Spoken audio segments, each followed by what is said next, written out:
Falus Flowers by Dr. Tamara Pizzoli, illustrated by Elena Tomasi Ferroni. Falu had shown a love for flowers for as long as he or anyone he knew could remember. There was nothing, absolutely nothing he didn't enjoy about all things floral. Perhaps the thing he loved best of all was the fact that flowers could be found almost everywhere, even in the most unassuming places. From the time he was very small, Falu would take evening walks with his father to wind down after a long day.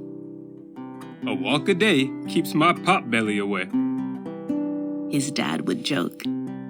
As they walked and talked about everything and nothing, Falu would pick up flower treasures he found along the way. More than once, Falu's father told him that if you really love a flower, it's best not to pick it, because once a flower is picked, it is sure to die. Falu listened for a few days, but he found it difficult to resist returning home with a palmful of dandelions or a fistful of daisies. Once inside their cozy home, the petals, stems, and pollen-filled pistils that Falu collected could be found all around the family's house, even in the most curious places. "Falu," his mother urged, "you've got to find a better place for your flowers." And together they brainstormed some ideas. The next evening, Falu tied some kitchen string around the stems of 3 tulips, 2 roses, and some jasmine blooms. He handed the tiny bouquet to his mother. Falu sprinkled the rest of his floral findings into his bubble bath. During recess at school, he made floral crowns for his friends, bite-sized bouquets for his classmates' desks, and even a wreath for his teacher's door. He tucked what he called a pocketful of posies into the pouch on his shirt. Whatever petals Falu couldn't use, he stored. Doing so began what would grow to be a very extensive flower collection. Falu classified, researched, and kept every extra flower in a science journal he kept at home. Falu's friends and family supported his curiosity, and many sent him fresh and dried flowers from their towns, travels, and gardens, both near and far. One Monday morning, Falu's teacher, Miss Amaro, informed the students in her class that they would be holding elections for leadership positions.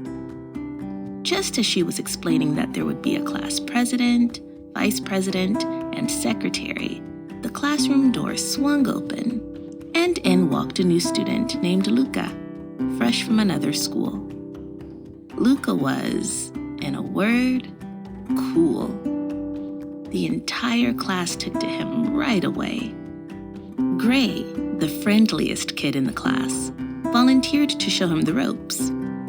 During recess, while Falu began his flower search, Luca suggested that the kids play a game of flag football.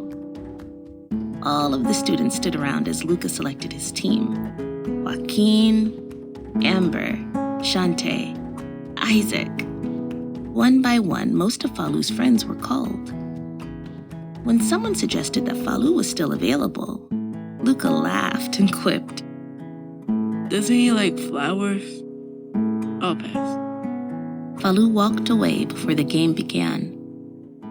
That evening, after eating dinner quickly and quietly, Falu declined his father's invitation for an evening stroll. He finished his homework and nighttime routine, then curled into bed with his flower collection.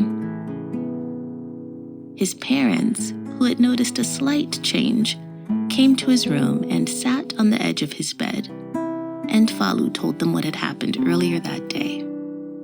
The next morning, Falu awoke to his favorite breakfast meal, lovingly laid out on quite a spread. Falu's father insisted on driving him to school and walking him inside, right to his seat.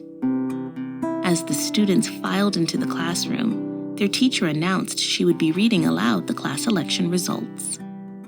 All of the students sat and listened as she began. Samira Shepard would be class president. Stephen Gonzalez would be secretary. Many other names and jobs were called before Miss Amaro announced, And finally, by unanimous decision, the class elected you, Falu, as our class florist. Falu sat and smiled and got right to work. Copyright 2021 by Dr. Tamara Pizzoli.